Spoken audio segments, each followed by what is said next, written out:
Hey now, Sharks fans. Welcome into another special episode of the Pucknologists here on Teal Town USA.com. Today we are joined by San Jose Sharks COO John Tortora to discuss what's new for the 2017-2018 San Jose Sharks season. John, what's new for the season? What changes can we expect? The big change we've obviously heard about this season is the new BMW Lounge.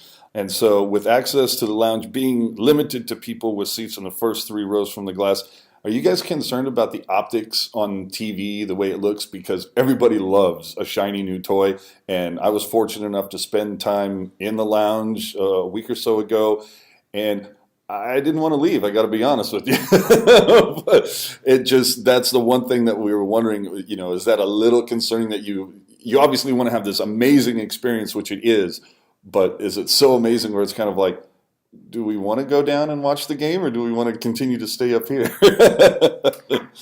It's not a concern yet. We definitely want our BMW Lounge ticket holders to enjoy the BMW Lounge, and it's there for them to use during gameplay. But so far, through the first four home games and the preseason games, we've seen the first three rows filled in with the BMW Lounge ticket holders during gameplay, so it has not been an issue. We are aware of issues in other arenas where those bottom rows are empty because people are either in a bunker suite or in a lounge or in the restaurant of some sort, but to date it has not been an issue here. And if it becomes one, we'll figure out a way to adjust. For this season, I've noticed the addition of the new LED boards on the concourse and the club levels, obviously along with the lounge. There's been a recent report that the Sharks in the offseason made a significant investment in dehumidification to get a better sheet of ice. And we've also seen Round Table and Togo's leave and be replaced by Pizza Factory and Ike's Sandwiches. Are there any other long-term improvements we can look for at SAP?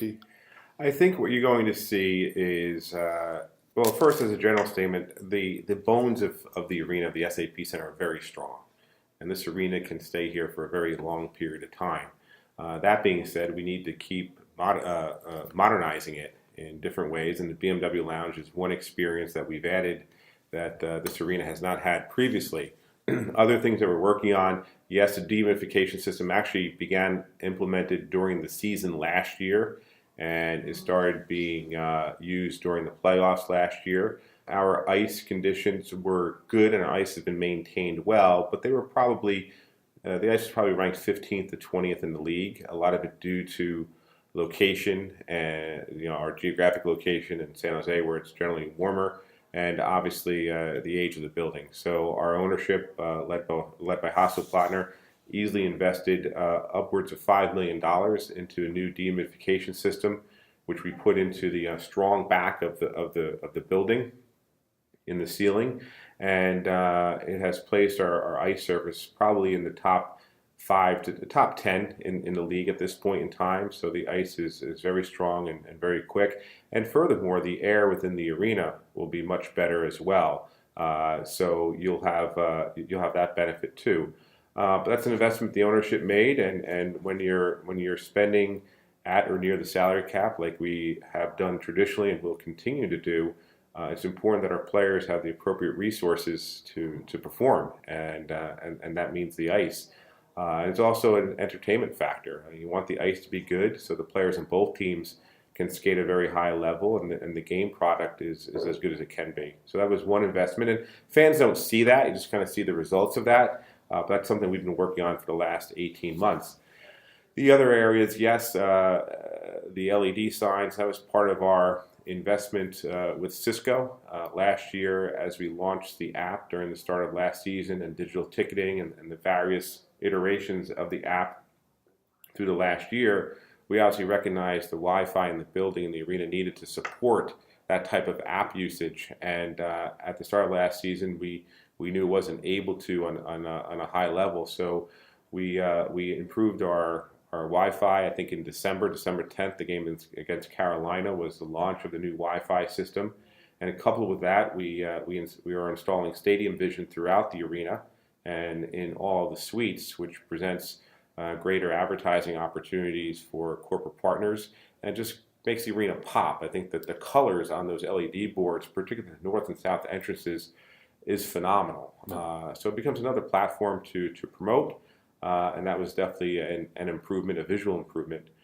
The other area that we're working on is we are thinking about what to do with the club level. We feel to some degree our club level, the club concourse level, probably needs to be upgraded to some degree. We've worked with Aramark, our food vendor, over the summer to create different food offerings on the club level this year, and we have received positive feedback over the first 4 games on the new food additions throughout the club level. But we also think perhaps the club generally needs some sort of upgrade as we approach year 25 of the arena. So we're figuring out plans to improve that over the next 2 to 3 years.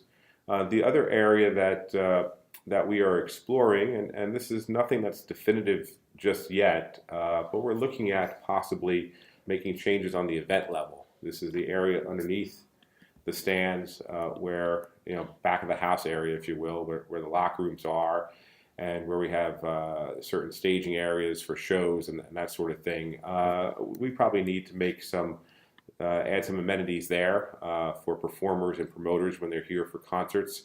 And we're exploring the ideas of implementing bunker suites into the SAP Center, like you see in other arenas. So we're trying to scope that out, but there's nothing that we're really ready to announce yet. But those are things that we're thinking over the next 2 to 3 years. And it's all designed to keep the arena current, competitive, to improve revenue streams, and to improve the experience for our customers. Have you heard from the players? I mean, obviously, it's only been a few games into the season. Have you heard from players or coaches any feedback so far on the quality of the ice? So far, so good. So no issues there thus far. And if there's an area where we need to improve, I'm sure we hear about it. But I think the players recognize it, and so far the things have gone pretty well. We all saw a couple years ago the Stadium Series game was a huge success. Like, nobody thought outdoor hockey in Northern California would probably do that well. It ended up being a massive success and sellout at Levi's. Have there been any discussions with the NHL to bring another event back to the Bay Area, whether it could be a Winter Classic, an All-Star game, an NHL draft, or even another Stadium Series, but this time played at AT&T or something? We are in regular discussions with the league about having another outdoor game in the Bay Area, and we will at some point, probably within the next 2 to 3 years. The league, to its credit, likes to rotate those games throughout the NHL, and the league has successfully done that. And as the league has perfected the ice-making process for an outdoor venue, the ability to go into more and different arenas and different markets is a plus as well. So we'll definitely have another opportunity. We're in regular discussions with the league to have that either at Levi Stadium or AT&T Park. Stanford Stadium still presents an opportunity as well. So that's definitely on the radar screen. We are bidding for the All-Star game, not necessarily outside, although that could be a possibility, but we're bidding to host the All-Star game here in the SAP Center sometime within the next 5 years. Where we are in the cycle, and there are a multitude of factors, including hotel room availability and all those types of things, remains to be seen whether we will receive one or not. But we have bid for an All-Star game to host one here in the near future. I like the idea of an outdoor All-Star game. I think it's cool. A number of factors, TV windows and the like, but I think we all recognize leagues have to be a little more creative with the All-Star game. Absolutely. And the outdoor experience has proved to be positive, so why not give it a try? But we're a long way from that point. Over the last year or so, we've seen the transition from, and correct me if I'm wrong, what appeared to be an independently run Sharks store on location here, and now it's run by Fanatics. Is this exclusive to, or I don't think this is exclusive to the Sharks, but is this an NHL league-wide thing, or is it just certain teams have done to it, have decided to kind of outsource to the Fanatics? And what has the fan reaction been so far? The fan reaction has been seamless. So in other words, and that was the intent, is that the fans probably are not going to see a decrease in service levels, and the idea would be to even see an increase or a greater variety of product or whatever the case may be. Last year was the first year of a multi-year deal with Fanatics. This year, obviously, is year 2. While Fanatics has a league-wide deal with the league, our decision to partner with Fanatics was independent of their relationship with the league, but obviously helpful in that regard. We had a very successful self operation. We were probably in the top 12 in the league in merchandise revenue, but we were operators in that regard. We weren't retailers. Fanatics in this case is a professional retailer. They know how to position the store. They know how to sell product, and I think you're going to see a difference over the long term. Starting with this season, the store has been redone by Fanatics to increase greater flow of people going through the store, to try to maximize people getting in and out very quickly, all those sorts of things that lends to a greater experience. When are we going to be able to go into the Sharks merch store, any of the kiosks, and be able to pay for stuff with our phones? That's a work in progress with us and Fanatics. I think you're going to see that throughout the entire industry and throughout the arena as well. We're trying to get to that point with food and beverage, with in-seat service, with merchandise, with ordering jerseys, whatever the case may be. And I think you have to do it slowly, progressively, and correctly at each step, and make sure it works. And the first big step was obviously digital ticketing. But I think we have one concession stand this year on the concourse that's dedicated to ordering in advance. You're just going up and getting your food. And so those are little things that we're testing. It's all going to be done through your phone, probably a matter of 3 to 5 years. Mm-hmm. So just a matter of the rollout and how successful you're going to be at each step of the way. Yeah, or done on your watch as it moves forward. Right. The rollout to the new Adidas jersey has finally arrived. What has been the overall reaction to the Screaming Sharks secondary marker? We know that it was released earlier and it's been a kind of a slow burn. And have those reactions shaped further plans for use of the logos on uniforms, whether it's for a new tertiary jersey or quote-unquote alternate jersey, or is there even potential the idea of replacing the current Sharks logo? I don't think you'll see a replacement of the current Sharks logo. It's too popular, it's too traditional, and it works really well. The new secondary mark that we have on the shoulder patches this year, we did launch it on soft goods last year, extremely well received by our fans, and that has continued this year when fans have seen it on the shoulders of the new Adidas jerseys. I don't think you're going to see that replacing our primary mark. I think it serves well as a secondary mark. That being said, we are constantly surveying our fans, asking for their feedback. As you know, this year, no one in the league has a third jersey. Adidas had a launch with the home and away jersey for each of the 31 clubs. And again, we want to make sure that all went well before we throw in the added work of a third jersey for each club. We will have a third jersey next year.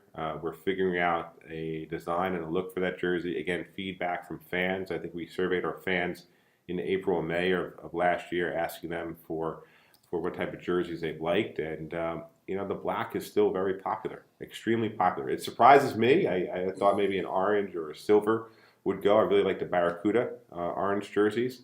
But the fans, the black remains very, very popular. In terms of our all-time jerseys, black is probably in the top 3. So you're probably going to see some version of a black jersey next year. What that looks like remains to be seen. I will say this. The warm-up jerseys the players wore on Saturday night for the Los Tiburones game, I thought they looked phenomenal. Those are pretty sharp. Phenomenal. And I'm not suggesting that'll be a third jersey at all, but it just shows you that black does still pop quite well when it comes to a third jersey. Well, and continuing with jerseys, some fans, and I'm even one of them, said, if you look at Nashville and their transition from Reebok to Adidas, it doesn't look. Most fans kind of said, the new Nashville one, I'm not digging that, but they look at, say, Calgary and say, oh, that was a really seamless transition. That went fine. But for the Sharks, is there even any consideration of altering that jersey going in the future? Because a lot of people have said, and it's not just the Sharks, it's every team that has the kind of hanging laces versus the 3 across, that they say it looks out of place now because everybody has a crew neck collar. Is there talk about a redesign at all, or no, not really. I think I think our white jersey is pretty good. In fact, we don't have a shoulder bar on the jersey. I think that makes the transition to the new Adidas white jersey more seamless. I'm not going to comment on other teams' jerseys, but I think teams that maybe have that shoulder stripe are seeing a different look with the new jerseys. Well, and the white ones, now that there's two different secondary or shoulder marks, the SJ for the white ones, and then the SJ looks really sharp. Looks really, absolutely.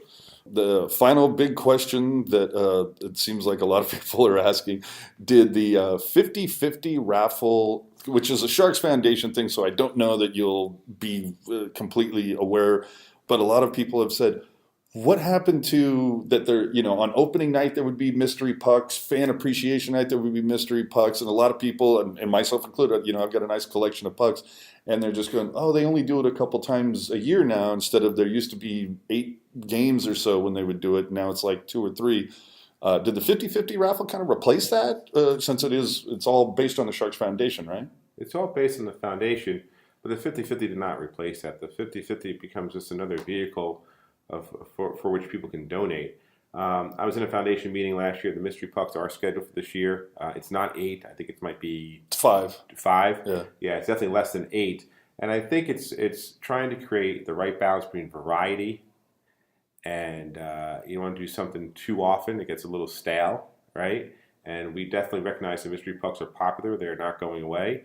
But other things like jersey auctions and the like, and other things that the foundation wants to do, leads to variety and allows people to donate in different ways. For as many people who like the mystery pucks, for just as many people who don't and may want to donate in other ways. Yeah. So it's finding the right balance. But the mystery pucks are staying. Well, and they also, a few times, I think 3 or 4 times last year, they had mystery hats, which were kind of interesting and new and different. Exactly. Exactly. So that's awesome. And the 50-50 is a new vehicle to donate as well. Awesome. It allows us to donate quickly on something that comes up like the flooding last year in San Jose and also, of course, the fires in Northern California. So, last question. You ever going to join Twitter? I am not going to join Twitter. No good can come of it. I am not a social media expert. I don't profess to be a social media expert. And we have an outstanding social media team here, digital media team here. And they had encouraged me in the past to get into social media, but I've declined. Let the experts do what the experts do well. And, let the drummers drum and let their singers sing. And I think that's the case here. Plus, I realized, I would just be retweeting or saying the same thing our digital media team is in many cases, right? So they do a fantastic job, and I don't want to get in the way. I like it. Well, thanks for doing it again for us. That's it? That's it. All right. Thanks for tuning in to another podcast from TealTownUSA.com. Follow us on our social media channels for more coverage of the San Jose Sharks. On Twitter, follow at Teal Town USA and at Pucknologists. You can also find us on Instagram at Teal Town USA, on Facebook at facebook.com/TealTownUSA, and check us out. Our post-game show goes live after every Sharks game at youtube.com/TealTownUSA.